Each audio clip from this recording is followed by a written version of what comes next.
নমস্কার, পশ্চিম মেদিনীপুর থেকে পুতুলের হোম কিচেনে আপনাদের সকলকে জানাই স্বাগত। আশা করি আপনারা সকলে খুব ভালো আছেন, আমিও খুব ভালো আছি। আজকে আমি তৈরি করে দেখাবো পেঁয়াজ পোস্ত।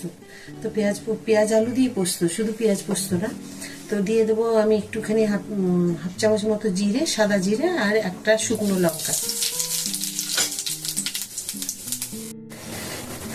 দিয়ে দেবো, দুটো কুচনো পেঁয়াজ,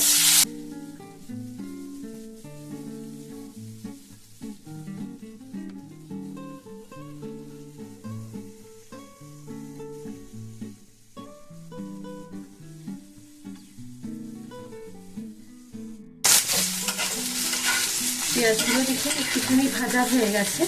এখন আমি দিয়ে দেবো আলু, ছোট্ট করে ডুমো ডুমো করে কেটে রেখেছি আলু। তো আলুগুলোকে এভাবে কেটে নেবে।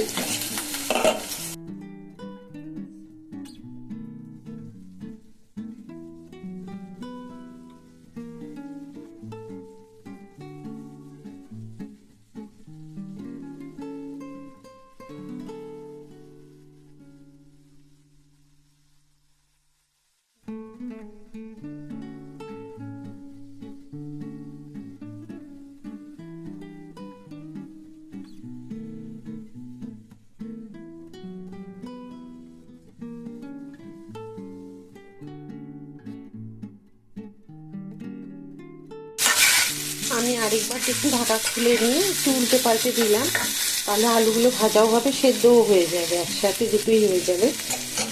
তো দেখুন অনেকটা কিন্তু ভাজাও হয়ে গেছে আলু, আর সেদ্ধ হয়ে গেছে। আমি আরেকবার ঢাকা দিয়ে দেবো 5 মিনিটের জন্য। আমি 5 মিনিট পর আবার ফিরে এলাম। তো দেখুন খুব ভালো ভাজা হয়ে গেছে, আর সেদ্ধও হয়ে গেছে খুব সুন্দর। আমি কিন্তু কোনো জল দিইনি, দেখেছেন তো। এইভাবেই কিন্তু আপনারা যদি করেন দেখবেন খুব সুন্দর ভাজাও হয়ে যাবে, সেদ্ধ হয়ে যাবে। তবে হ্যাঁ, নুন দিয়ে দেবেন অবশ্যই। এখন আমি দিয়ে দেবো, আজকে আমি মিক্সিতে পোস্ত বেটেছি, আজকে আমি শিল নোড়াতে বাটিনি। তো দিয়ে দিলাম পুরো পোস্ত এখানে।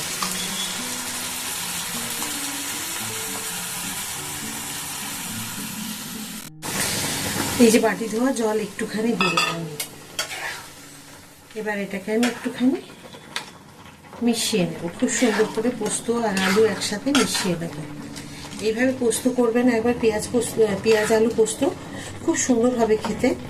আমাদের দেখবেন অনেকেই বাঙালিরা আমরা খুব ভালোবাসি ডাল, একটু পাতলা করে ডাল, মসুরের পাতলা ডাল, আর এইভাবে আলু পোস্ত বা বড়ি পোস্ত বা পেঁয়াজ আলু পোস্ত। সেই দিন আপনাদের একটা পেঁয়াজ পোস্ত মানে দেখাবো আমি। তো আমরা কিন্তু দেখবেন খুব ভালোবাসি এরকম পেঁয়াজ আলু পোস্ত খেতে। ডাল ভাত, পেঁয়াজ আলু পোস্ত, একটু মাছ সাথে, নিরামিষে কিন্তু আমরা আলু পোস্ত, বড়ি আলু পোস্ত খাই। কিন্তু মাছ যদি করতে চান তাহলে কিন্তু একটু এইভাবে করে নেবেন।